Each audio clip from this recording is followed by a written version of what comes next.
বাতাসের আযাবটা এখন আসে নাই। কিন্তু আমি শেষ জামানার হাদিসগুলো টুকটাক গবেষণা করে মনে হচ্ছে অচিরে গরম বাতাসের একটা আযাব আসবে বিশ্বের দিকে, এবং নাসা এটা নিয়ে গবেষণা করছে অলরেডি। সূর্যের মধ্যে অনেক রকম বিক্রিয়া হচ্ছে, তেজস্ক্রিয় বিক্রিয়া হচ্ছে ইত্যাদি, হিলিয়াম গ্যাসের অনেক বিস্ফোরণ হচ্ছে। এগুলোর ওয়েভ বা ফ্লোটা আস্তে আস্তে পৃথিবীর দিকে ধেয়ে আসবে। নবীজি বলেছেন ফালিয়ারতাকিবু ইনদা যালিকা রিহান হামরা। এই রিহান হামরা কথাটা এই হাদিসের মধ্যে আছে। তিরমিজির 2211 নম্বর হাদিসে এটা আছে। গরম বাতাস ধেয়ে আসবে পৃথিবীর দিকে, গরম বাতাসের আযাব।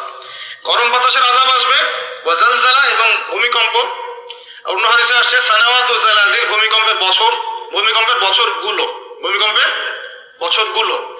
আর আসছে মুতানুন শাদীদ, বড় মহামারী। আর খসফুন মানে যে জমিন ধসে যাওয়া, মাসখন মানে চেহারা আকৃতি বিকৃত হয়ে যাবে।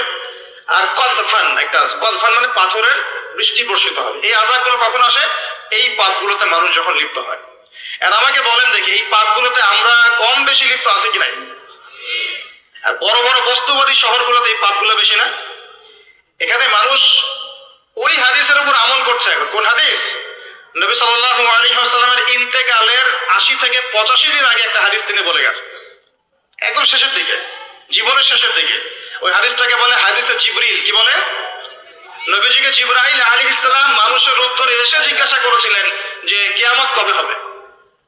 নবীজিকে জিবরাইল আলাইহিস সালাম মানুষের রূপ ধরে সবার সামনে জনসমক্ষে এসে জিজ্ঞাসা করেছেন কিয়ামত কবে হবে। নবীজি বলছেন মাত্র দুটো আলামত বলেছেন। কয়টা ভাই? দুইটা। একটা হচ্ছে আনতালিদাল আমাতু রাব্বাতুহা, দেখবে যখন দাসী